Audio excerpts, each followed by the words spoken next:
Bonjour, ça n'a pas raté. Après les fêtes, on a parlé du surpoids. Bon, alors moi, je vais vous donner une astuce que vous pourrez faire sans hypnose. Et puis, si vous avez besoin d'un accompagnement, vous pourrez toujours me téléphoner. Donc, ce que je propose, tout simplement, c'est une sorte de réduction de l'estomac, mais pas l'anneau gastrique virtuel, parce que pour l'anneau gastrique virtuel, il faut une séance d'hypnose. Donc, je vais parler de l'effet de la satiété parce que le sujet c'était de manger beaucoup là, la sensation d'avoir faim et tout ça, et puis réduire l'estomac. Alors comment faire? Tout simplement boire deux verres d'eau, 20, deux bons verres d'eau à 20 à 30 minutes avant de manger. Ça peut aider à améliorer notre poids. Alors, comment ça se passe? Il y a un effet mécanique parce que l'eau, ça prend de la place.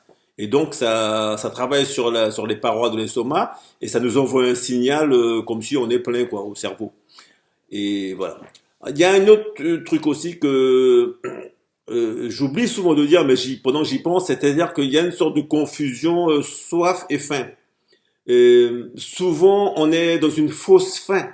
En fait, c'est pas qu'on a faim, quoi. Des fois, c'est notre cerveau qui interprète une sorte de, je veux dire, déshydratation comme une sensation de faim. Alors, quand on boit, en buvant, on élimine cette fausse faim, si je peux dire comme ça. Bon, de toute façon, il y a des gens qui ont un peu travaillé dessus et ils estiment on ingurgite pendant le même repas qu'on a bu de l'eau un peu avant, beaucoup moins près d'une centaine de calories, d'une centaine de calories pendant ce repas en moins. Alors, est-ce que ça réduit l'estomac parce que je parle de réduction de l'estomac. Alors, l'estomac, je le vois comme, vous savez, les serpents, quand ils on a déjà vu, ils mangent un gros truc, puis leur ventre devient gros. Enfin, voilà, l'estomac, il est élastique. Donc, c'est pas, il se réduit pas, en fait. Ce qui se passe, c'est que physiquement, ce qui se passe, c'est que comme l'eau prend de la place, ça fait que on va prendre l'habitude de manger des plus petites portions grâce à l'eau. Et donc, notre estomac va s'habituer à être rassasié avec moins de nourriture, moins de volume de nourriture. Comment on appelle ça?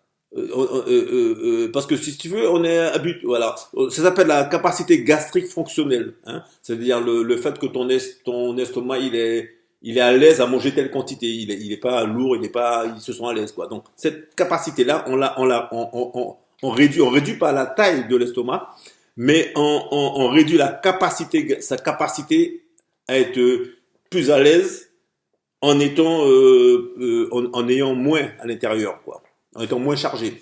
Et avec le temps, on aura moins de place pour les gros repas, si tu veux, en gros, puisque le corps va s'habituer. Alors bien sûr, ça donne un impact sur le ventre. Hein, mais je vais pas te dire que pour perdre du ventre ou de la graisse abdominale euh,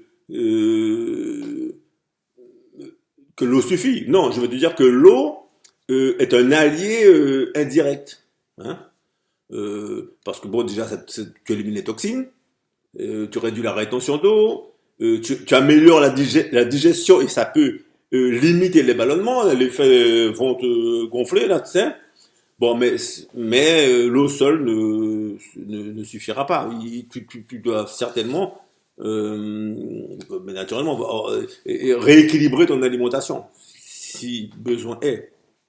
C'est important, si besoin est, c'est important. Hein. Et donc, ce qu'il faut faire, pour faire simple, il faut boire de l'eau, de l'eau, boire de l'eau, 20 à 30 minutes avant, manger lentement, tu vois. Et parce qu'il faut le temps du signal de la satiété pour qu'il soit effectif. Alors attention, je ne dis pas qu'il faut remplacer les repas par de l'eau. Non, il faut manger. L'objectif, c'est de manger à sa faim, mais de trouver cette faim plus rapidement. J'espère que ça vous sera utile. Et puis s'il vous faut un peu plus, vous me téléphonez et je vous aide à gérer ça.